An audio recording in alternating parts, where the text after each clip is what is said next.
দেখেন আমার চ্যানেলে সম্ভবত পাকিস্তানপন্থী ভিউয়ার্স খুব বেশি, যার কারণে আপনারা মাঝে মাঝে হতাশ হন, আবার আমারও বকাঝকা করেন। কিন্তু বিশ্বাস করেন, আওয়াজে পাকিস্তান এই কথাটা কিন্তু অনেক আগে থেকে আছে। আপনারা যারা রাজনীতি করছেন অথবা লোকালি শহর টহরে বড় হয়েছেন, আমরা কিন্তু এই ডায়লগটা দিতাম যে আওয়াজে পাকিস্তান। এই কথাটা নেগেটিভ অর্থে বড় হইতো, মানে অনেক বড় বড় কথা বলে কিন্তু কাজের সময় ওই কোনো কাজ করতে পারে না যতটুকু তারা বলে। গেল কয়েকদিন যাবত আমরা পাকিস্তান সেনাবাহিনী বা বিভিন্ন যেই উইংসগুলো আছে বা রাজনীতিবিদদের কথাবার্তা শুনলাম, সিন্ধু নদীতে হয়তো রক্ত বইবে নয়তো পানি বইবে, কোনো কিছুই বইছে না।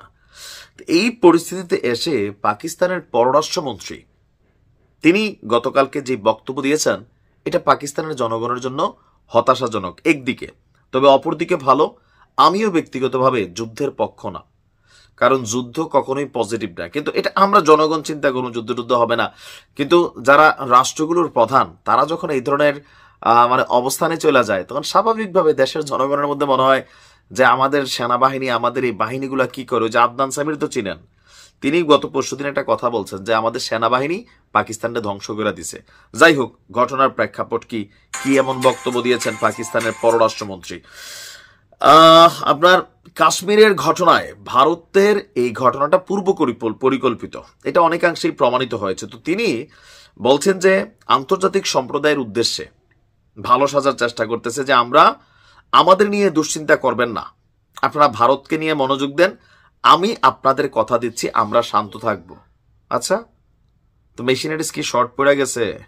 মানে কেন শান্ত থাকবেন আপনি? একবারে যুদ্ধের দরকার নাই, বাট আগে থেকে যদি বলেন শান্ত থাকবো। ভারত তো নানান ধরনের কৌশল অবলম্বন করতেছে, রাজ্য সরকারগুলোকে তারা নির্দেশনা দিচ্ছে মহড়া চালানোর জন্য, ব্ল্যাক আউট মহড়া চালাচ্ছে, ক্ষেপণাস্ত্র পরীক্ষা চালাচ্ছে।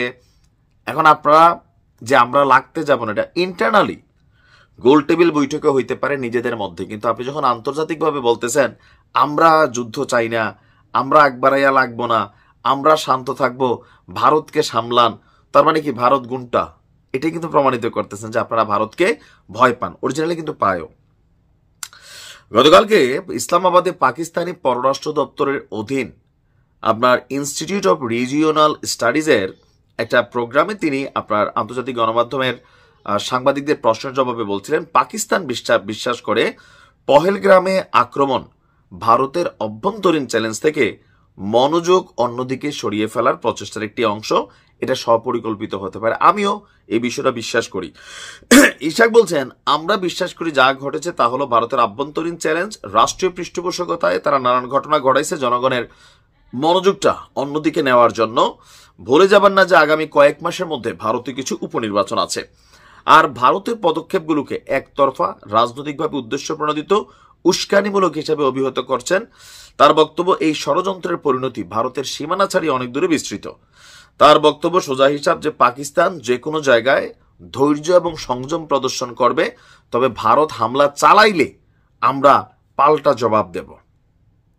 এই কথা গত কয়েকদিন যাবৎ বলে আসতেছে।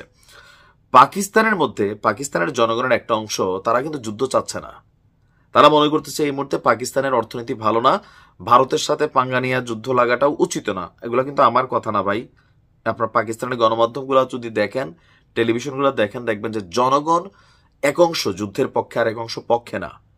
ইভেন পাকিস্তানের সেনাবাহিনী রাজনীতির মাঠে অতিরিক্ত ভূমিকা রাখে। পাকিস্তান কিন্তু আসলে এটা করে, পাকিস্তান মিয়ানমার, যে ওইখানে রাজনীতিটা সেনাবাহিনী কর্তৃক কন্ট্রোল হয়। তো পাকিস্তানের এই পররাষ্ট্রমন্ত্রীর বক্তব্যে বা গেল কয়েকদিন আগে বিভিন্ন বক্তব্যে মনে হচ্ছে পোতাই যাচ্ছে, ভয় পাচ্ছে।